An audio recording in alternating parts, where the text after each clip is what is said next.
Assalamualaikum warahmatullahi wabarakatuh. Bismillahirrahmanirrahim. Sebenarnya persoalan kebenaran ini sudah dibicarakan sejak sekitar 350 tahun sebelum Masehi oleh kelompok filosof-filosof di Yunani kuno seperti Anaximenes, Anaximandros, dan Pythagoras dan lain-lainnya, dan mereka terkenal dengan aliran sofisme, bukan sufi ya, sofisme. Bahasa Arab itu safsataiyin. Safsataiyun itu namanya sofism, yaitu yang mengatakan bahwa tidak ada kebenaran yang mutlak itu. Semua kebenaran bersifat relatif. Jadi artinya bahwa kebenaran yang sifat relatif itu sudah pasti bahwa kebenaran adalah subjektif.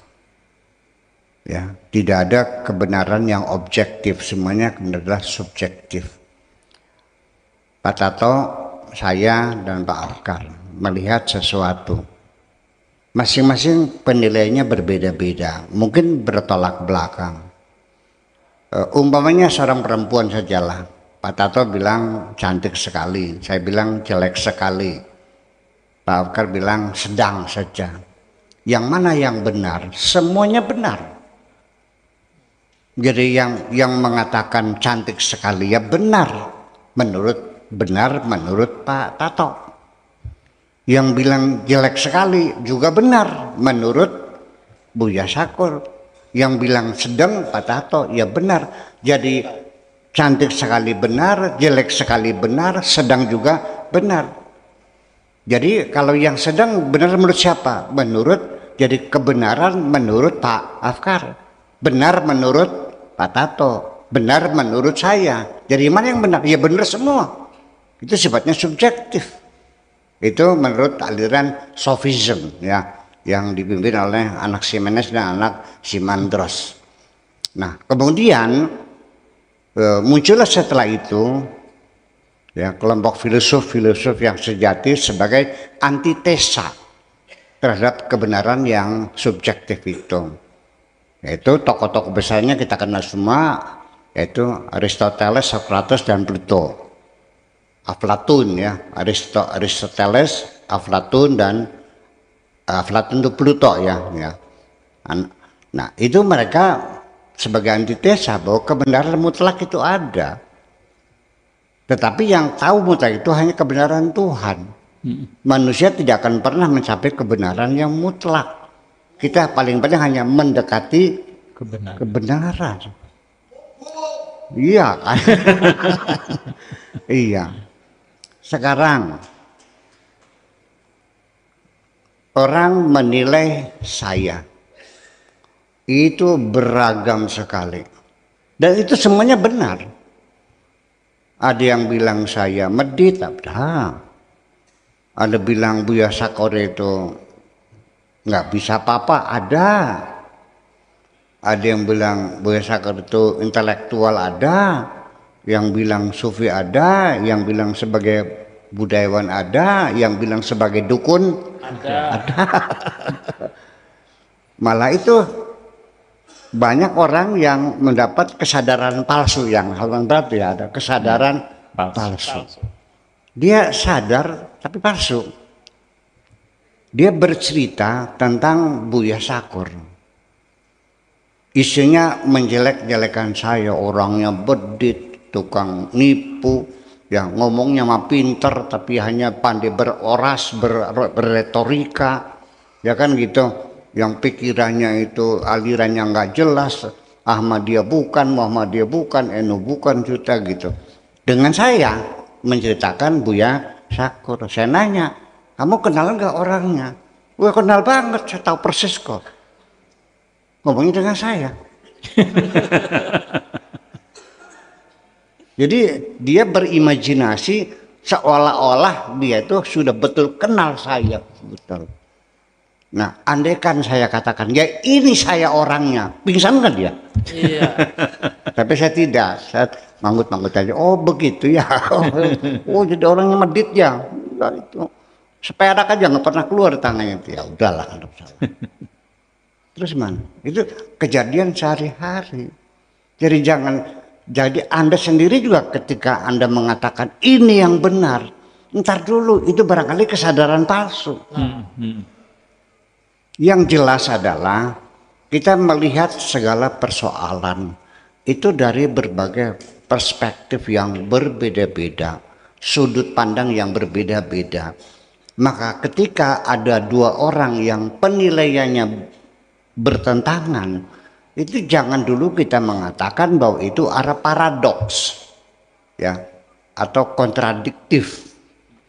Sebab dalam undang-undang paradoks sendiri itu ada 8 persyaratan. Bisa kita tetapkan ini dua berita yang bersifat paradoks. Pak Tato bilang Buya Sakur tuh orangnya pinter. Oke. Pak Afkar bilang Buya Sakur tidak pinter. Paradoks nggak? Bertentangan nggak? Bertentangan. Bertentangan. Jangan terburu-buru menetapkan ini dua berita yang paradoks. Sebab tidak mungkin dalam saat yang sama Buya Sakur pinter dan Buya Sakur tidak pinter kan? Iya. Betul nggak? Betul.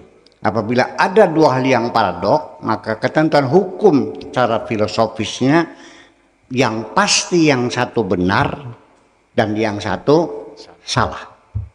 Apabila dua hal paradok, maka pasti yang satu benar, yang satu pasti salah. Pasti benar dan salah. Itu logis sekali.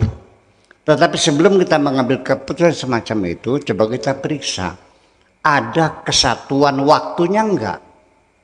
Salah satu persyaratannya adalah kesatuan waktu. Kita cek dulu, Pak Tato, menurut Pak Tato Buya Sakur pinter. Iyalah pinter kok. Kau kenal? Kenal. Di mana? Di Indramayu. Kapan? Ya kemarin terakhir baru ketemu kok, baru ngaji bareng malam Senin. Oh ya gitu. Iya kan? Nah Pak Afkar, Buya Sakur pinter nggak? Enggak pinter nggak apa. Kenal nggak? Kenal. Kapan? Tahun 60. Pak Tato kenal saya tahun 2022. Pak Afra kenal saya tahun 60. Paradok enggak? Paradok enggak? Pak Tato mengatakan Buya Sakur pinter. Dia kenal saya tahun 2022. Pak Afkar kenal saya tahun 60. Buya Sakur tidak pinter. Kenalnya tahun 60. Paradok enggak? Tidak paradok. Sebabnya apa? Tidak ada kesatuan waktunya. Artinya tahun 60 saya masih goblok. Tahun 2022 saya sudah pintar. Paham nggak? Kecuali kalau kapan ketemunya? Ya tahun 2022 ini, kemarin juga kita ngaji. Waktunya sama. Nah itu baru paradok. Mana yang benar kita uji? Ya kan begitu? Dari segi ilmu apa kau mengatakan pinter? Ya baca kitabnya bagus. Ya kan? Ilmu tasawufnya, ilmu komunikasinya, oh gitu.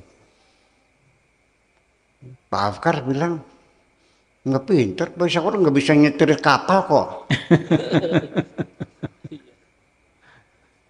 Iya kan? Nggak bisa nyetir kapal. Nggak bisa berenang. Ini objeknya berbeda. Tidak bisa menyanyi. Ini bila pinter, ahli filsafat.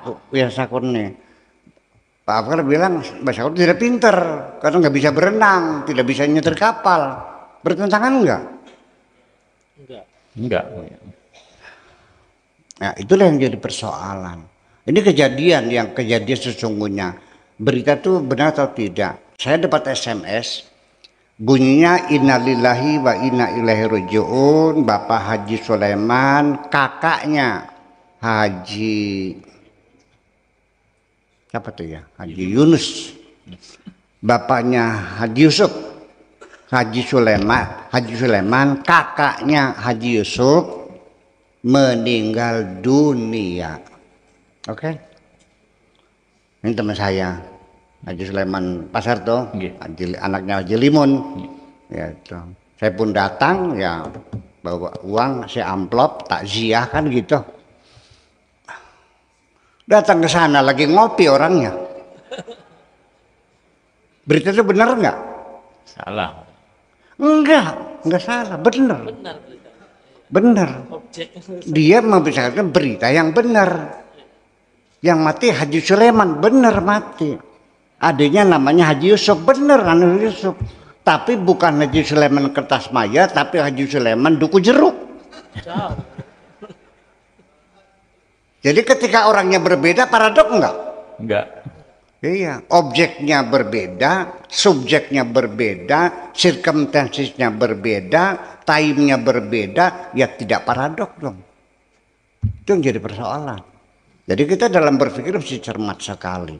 Jadi artinya walhasil sampai sekarang, dan namanya kebenaran mutlak itu hanya Allah yang tahu.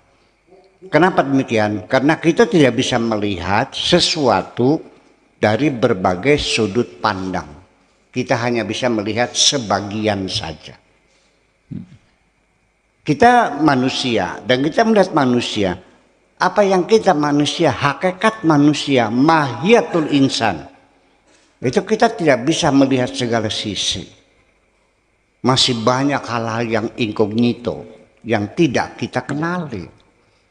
Apalagi orang lain, kita sendiri juga banyak hal yang tidak kita ketahui. Ini gelas, cangkir ya. Saya melihat, kan dari sudut sini. Sebelah sana saya tidak melihat. Bawahnya kelihatan enggak? Seorang Afrizal, yaitu juru taksir dari bank yang menaksir harga agunan. Apa yang mereka kerjakan? Dari mulai NJOP-nya, ya kan? Jalan rayanya, luas tanahnya, kualitas bangunannya, dilihat dari dalam, diketok-ketok temboknya barangkali dari kapur bikinannya, sampai pianya dibuka, dipotret dari belakang, dari depan, dari samping, dari atas, dari dalam, lalu dia bisa menaksir rumah ini ditaksir sekitar 500 juta. Apakah benar? Tidak, tetap relatif. Kenapa? Ada orang yang sanggup membeli 1 miliar kok. Betul gak? Nah, NJOP-nya dihitungnya dari laporan di kecamatan. Ya, pada jalan waktu itu masih tanah. Sekarang sudah diaspal, sudah beda NJOP-nya itu. Apa yang kita putuskan hari ini dalam sekejap kita sudah berubah. Tidak ada kebenaran mutlak. Kita tidak pernah mencapai kebenaran mutlak. Kita hanya sebagian dan sifatnya adalah relatif dan subjektif. Begitu kira-kira. Jadi artinya apapun madhabmu yang kau yakini, saya tidak mau nyebut nama madhabnya, yang sebabnya mereka sampai saling bunuh-membunuh secara kejam, tega, dibom, dihancurkan, dibakar. Perbedaan madhab hanya pikiranmu. Apa yakin apa yang kau yakin itu pasti benar dan yang lain salah? Apakah madhabnya A, madhab yang B itu salah masuk neraka? Dari mana datangnya engkau memutuskan bahwa selain madhab ini masuk neraka semua? Itu kan kesadaran palsu. Karena engkau menganggap dirimu yang paling benar.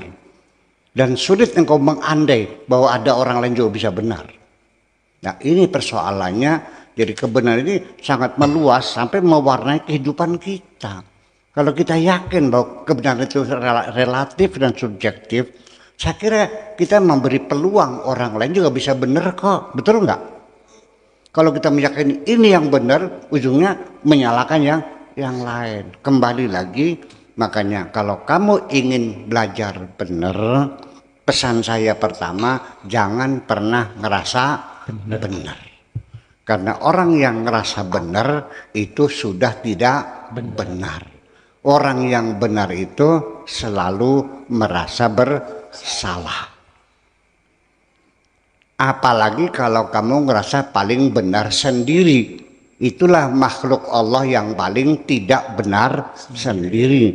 Karena di penghujungnya selalu menyalahkan orang lain dan berkelanjutan sampai memaksa orang lain harus benar seperti dirinya.